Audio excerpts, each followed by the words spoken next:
Hello दोस्तों, आप सभी का स्वागत है मेरे YouTube channel Nifty chart analysis with Kuldeep पर। हम यहाँ पर बात करेंगे आने वाले दिन में निफ्टी फिफ्टी बैंक निफ्टी में होने वाली संभावनाओं की, जो कि पूरा बेस होगा टेक्निकल एनालिसिस पर। डिस्क्लेमर, ये मेरा पूरा एनालिसिस केवल और केवल एजुकेशन पर्पज़ के लिए। हम यहाँ पर किसी को कोई बाय और सेल को कोई रिकमेंडेशन नहीं करते हैं, ना ही हम यहाँ पर किसी को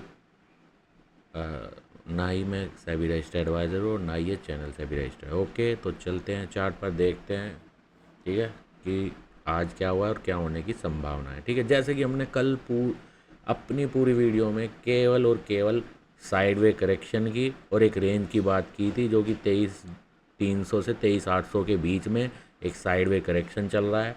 और करंट चार्ट पैटर्न पर, करंट कैंडल के बेस पर मैंने कहा था यहाँ पे मुझे केवल और केवल गैप अप ओपनिंग, वो भी रेंज में, और या फिर गैप डाउन एक रेंज में, यानी कि 23,300 से 23,840 जो हमने अपना फाइनल एक पॉसिबल रेजिस्टेंस बताया था। ठीक है, एक पॉसिबल रेजिस्टेंस 23,840, जैसे कि मार्केट कल सपोर्ट से ऊपर की तरफ गया था। ठीक है, तो जिसके होने की प्रोबेबिलिटी हमने पहले ऊपर रेजिस्टेंस की बताई थी। ठीक है, एक रेंज है, करेक्शन है, बाउंस बैक और साइडवे करेक्शन जो है। मैं हमेशा बताता हूँ, अगर आप वेव पैटर्न को रीड करेंगे तो एक कॉम्प्लेक्स करेक्शन होता है, और यहाँ पे कैंडल्स ऊपर नीचे, बहुत ऊपर नीचे, यानी कि जो करेक्शन का बिहेवियर है ये। अगर आप देखोगे डायरेक्शन, ठीक है, डायरेक्शन में मार्केट कभी भी उल्टी सीधी कैंडल नहीं बनाती, लगातार एक डायरेक्शन में चलती रहती है, और आपको ये मौका नहीं देती कि दो तीन कैंडल ब्रेक करके कहीं बार बार बार बार एक साइडवे बना देती है। ठीक है, एक अच्छा खासा ट्रेंड में मार्केट चलती है, और करेक्शन बिहेवियर होता है कि बार बार एक लूप में, बार बार एक साइज में फंस जाना, ऊपर नीचे ही कैंडल लगातार बार बार सैंडविच बनाना, यानी कि बुल एंगल्फिंग, बियर एंगल्फिंग, इनका कोई मतलब नहीं रहता, केवल और केवल एक डायरेक्शन। आप बस ये समझो कि मार्केट एक रेंज में 23,300 से 23,800 के आसपास, और वो बस ऊपर से नीचे जाएगी, बीच में इतने स्लोप्स होंगे उसमें कि आप कंफ्यूज हो जाओगे। ठीक है, इसलिए करेक्शन में केवल और केवल साइडवे में आप ये समझो, आपको टॉप से बॉटम पकड़ना है, बॉटम से टॉप रेंज का। ठीक है, आप रूल बना सकते हो बहुत ही ये इजी नहीं है, बहुत अंतर है इजी और सिंपल में। सिंपल मार्केट एक रेंज में है, ये बहुत सिंपल है। रेंज में एक सिंगल कैंडल पैटर्न आया टॉप पे, ठीक है, वो उस रेंज का टॉप है तो है, वरना नहीं है। ठीक है, ये आपको रूल बनाने होंगे। ठीक है, बिल्कुल सिंपल रखो। जैसे 23,840 हमने एक इस साइडवे करेक्शन का 23,840 की एक पॉसिबिलिटी बताई थी, इसमें प्लस माइनस 40-50 प्री ओपनिंग पे, ओपनिंग पे हो सकता है। ठीक है, बट मार्केट की जो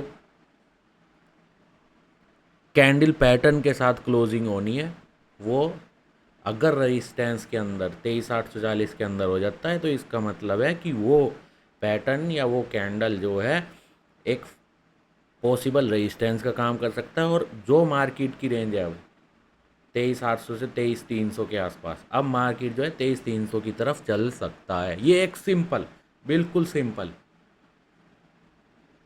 क्योंकि आपको जब भी मतलब कुछ हासिल हो सकता है जब आप बिल्कुल सिंपल रहे कि मार्केट रेंज में काम करता है, 100% करता है।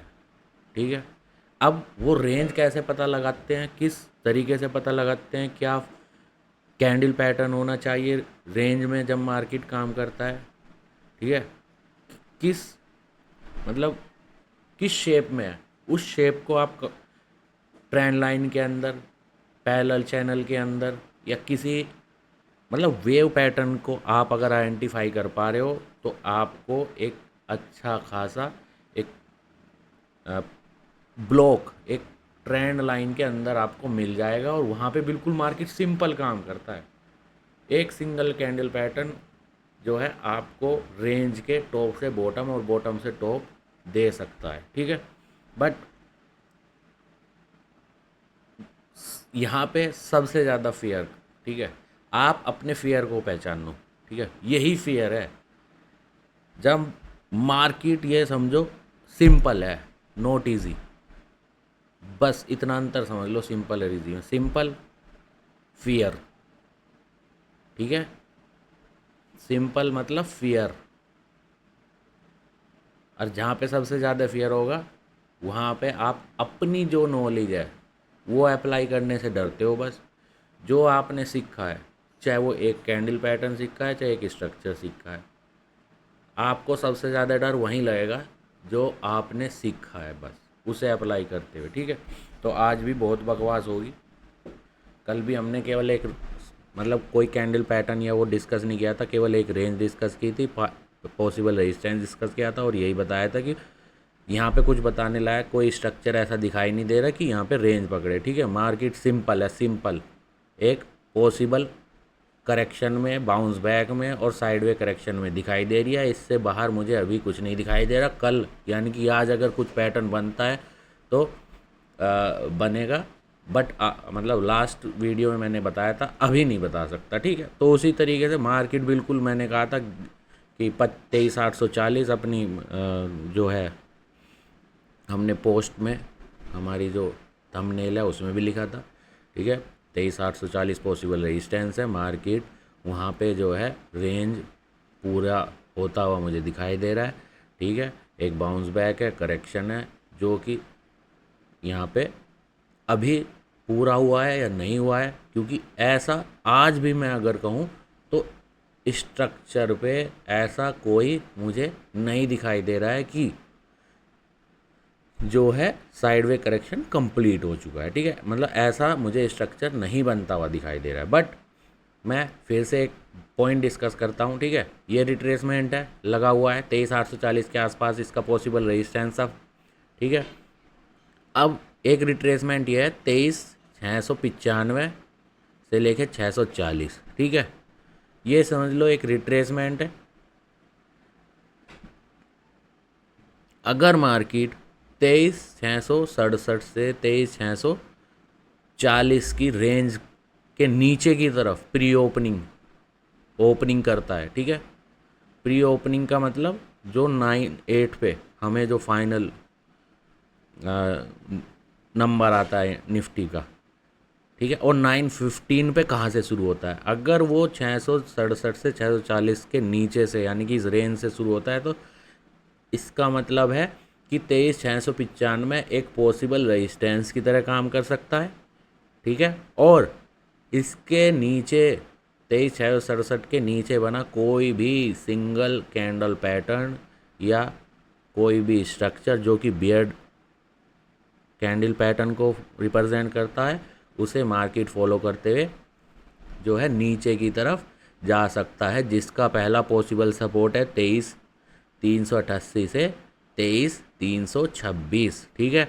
ये 23,264 तो फाइनल सपोर्ट है। अगर वहाँ तक जाता है तो डिपेंड करेगा बीच में कल क्या स्ट्रक्चर मार्केट बनाता है, ठीक है।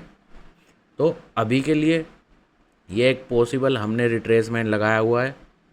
अगर मार्केट इसके नीचे ओपन होता है, ठीक है, तब ये जो है 23,388 से 23,326 की तरफ जा सकता है।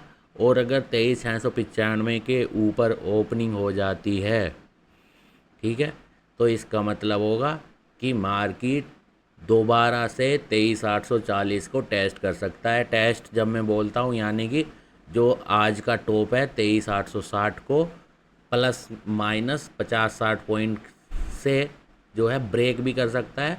बट अगर कैंडल पैटर्न बना के फिर से 23,860 के अंदर आ जाता है, तो इसका मतलब है कि वो ब्रेकआउट नहीं हुआ। ओरिजिनल ब्रेकआउट हम भी जब भी बात करते हैं ब्रेकआउट की, जो टॉप है आज का 23,860, वहाँ से जो कैंडल ब्रेक करेगी प्लस उसके बाद जो डायरेक्शन को सपोर्ट करते हुए कैंडल बनेगी, तभी हम उसका एक ओरिजिनल ब्रेकआउट जो है मानते हैं, ठीक है। ये मेरा फंडा है, मेरा रूल है। दूसरों का क्या है क्या नहीं है, कैसे सीखा, कैसे एनालाइज करते हैं, क्या उनका फंडा है क्या, ठीक है, वो उनका तरीका है। मैं अपने तरीके से बताता हूँ, अपने अपने तरीके के एनालाइज करता हूँ, ठीक है। हम यहाँ पे केवल और केवल मैं एनालाइज करने के लिए आता हूँ। डिस्क्लेमर हम पहले ही बता चुके हैं, ठीक है। तो ये कल के लिए, ठीक है। अगर हम बैंक निफ्टी की बात करें तो लगभग लगभग वही, यहाँ पे अगर हम फिर से बात करें, ठीक है, बैंक निफ्टी थोड़ा सा अलग स्ट्रक्चर में है, बट ऑलमोस्ट ऑलमोस्ट डायरेक्शन तो लगभग लगभग वही काम करेगा ना। ये एक रिट्रेसमेंट है, इस रिट्रेसमेंट के नीचे अगर ओपन होता है तो पॉसिबली जो ये लो है 23,852 के आसपास का, ये मार्केट टेस्ट कर सकता है। अगर इसके ऊपर ओपन होता है तो जो आज का आई है मार्केट, वहाँ से इसमें प्लस माइनस 100 पॉइंट जो ये टॉप है, ये सॉरी 54,300 के आसपास से फिर से जो है मार्केट एक रेजिस्टेंस ले सकता है। क्योंकि अभी मुझे यहाँ से किसी में भी कोई ऐसा स्ट्रक्चर या पैटर्न बनता हुआ नहीं दिखाई दे रहा है कि ये एक रेन ब्रेकआउट अभी कर दे। कल बन जाए उसे हम बाद में फिर शाम को डिस्कस करेंगे, ठीक है। अभी नहीं मुझे यहाँ पे दिखाई दे रहा है, अभी एक पॉसिबल रेंज ही मुझे यहाँ पे दिखाई दे रही है। जब भी मैं बात करता हूँ केवल पॉसिबिलिटी की बात करता हूँ। यहाँ पे कोई भी स्ट्रक्चर, कोई भी पैटर्न, कुछ भी 100% नहीं होता है। कल आज रात में क्या न्यूज़ आ जाए, क्या पॉजिटिव क्या बैड न्यूज़ आ जाए, ठीक है, वॉर हो जाए, कोई कुछ भी हो सकता है, ठीक है। तो केवल और केवल एक पॉसिबिलिटी है, करंट पैटर्न, करंट चार्ट के बेस पर, करंट जो कैंडल्स हमें दिखाई दे रही है उसके बेस पर, ठीक है। तो आज के लिए बस इतना ही। अगर आपको हमारी एनालिसिस पसंद आए तो प्लीज़ ज़्यादा से ज़्यादा शेयर कीजिए, ज़्यादा से ज़्यादा सब्सक्राइब कीजिए और चैनल को सपोर्ट कीजिए। Thank you.